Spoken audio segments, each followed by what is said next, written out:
Let's mount up.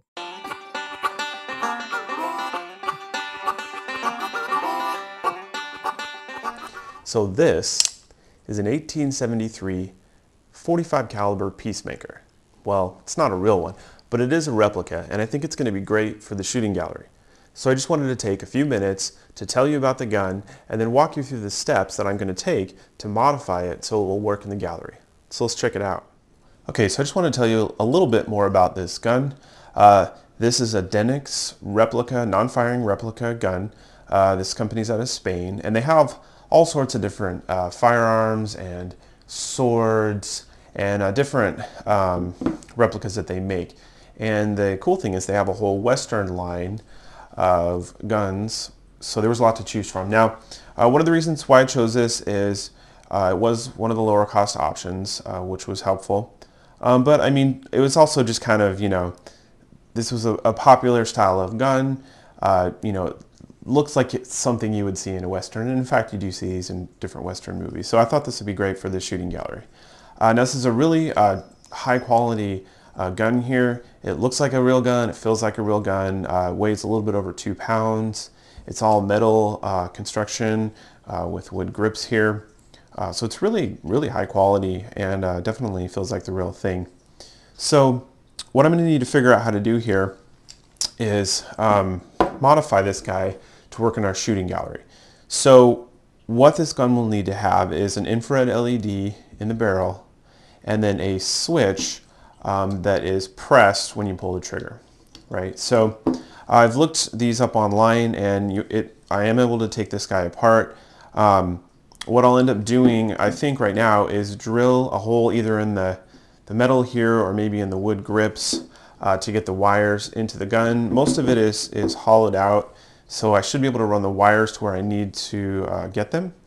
So I'll have to figure out how to mount and wire a switch in this area here, and then put an IR LED up here. Now, this barrel is mostly hollow, but from about here to here, so about ½ an inch, it does look like it's solid metal. So I'm going to have to drill that out, and it might actually work out okay because I can drill that out and then mount the LED back here to give it some length so that it's not spreading out too much. So that's probably what I will try first and see how that goes.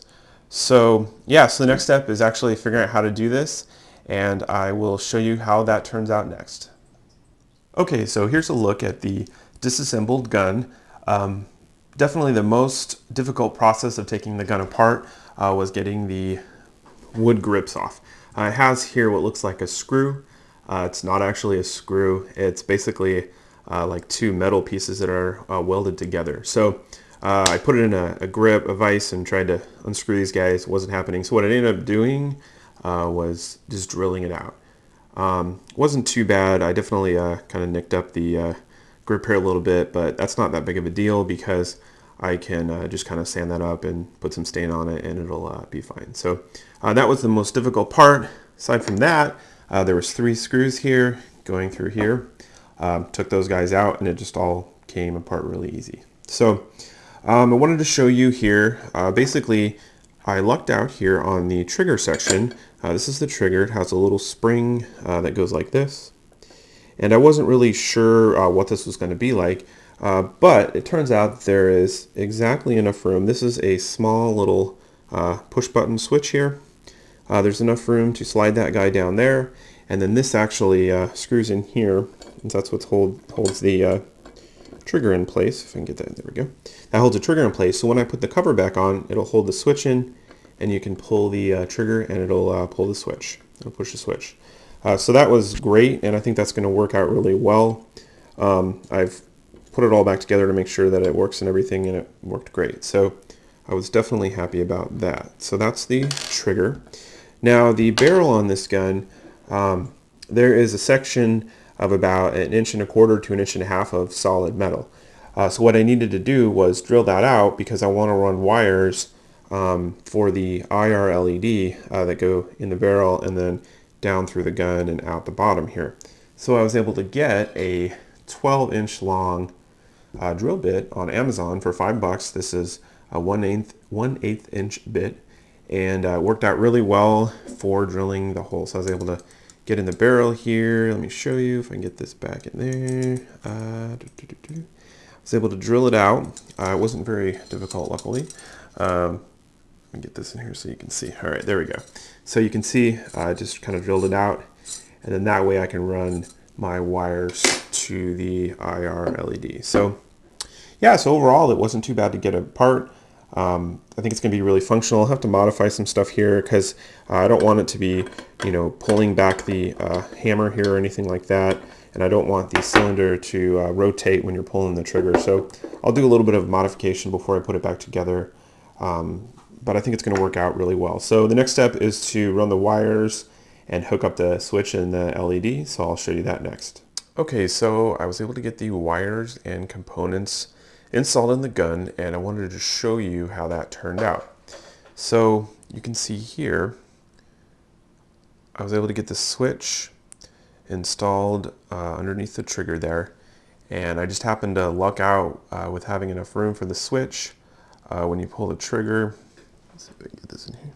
When you pull the trigger, it presses the switch, which is perfect, and then those wires are routed down and out the bottom of the gun. And then for the LED in the end, I was able to, again through the same hole in the bottom of the gun, run the wire up through here, through the cylinder, and then down the barrel. And as I mentioned before, I drilled a hole in the barrel here from about here to here, and then routed the wires down and the light in there. And now I just need to put the gun back together. All right, so I got the gun put back together. You can see it here. Got our nice wires coming out here. Now, I want to have this guy secured to the gun counter. So what I did is I made a piece here to connect on the bottom, and then this hydraulic hose here screws into that, and then I can route the wires down through this hose. So I made this part here. I bought this piece online. It's actually for like fuel tanks, for making fuel tanks.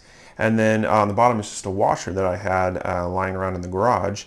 And I tried out a product from JB Weld called Steel Stick, I believe, something like that. And it's like a little putty that you can kind of mold together. And so I put it in there and got it all together and let it dry and everything.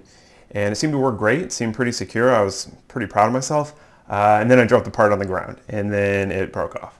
So unfortunately, that's not going to be a solution for that. I don't have a welder.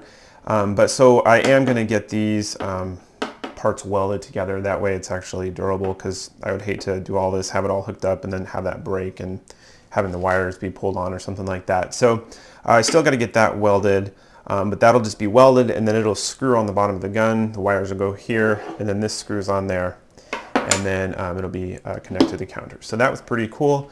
Another quick note on this handle, what I did is, if you remember, I had to drill out one side of this guy to get the handle off, because they were actually like welded together. And so I was able to find this part, this screw post part. I can't remember exactly what it was called at Home Depot. Basically had a screw on one side and the other side was just flat.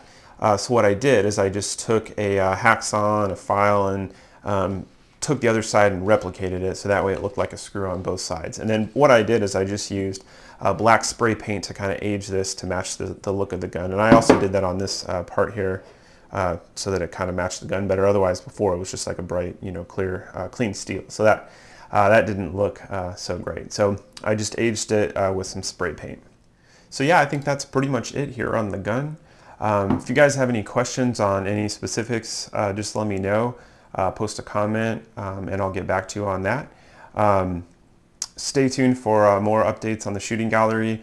Progress has been slow lately just due to work and family, and we've been doing some home renovations, so that's been using up a lot of time. So, but there should be more progress soon, and so look for new videos on that. And if you haven't subscribed to the channel, please do so. And thanks for watching.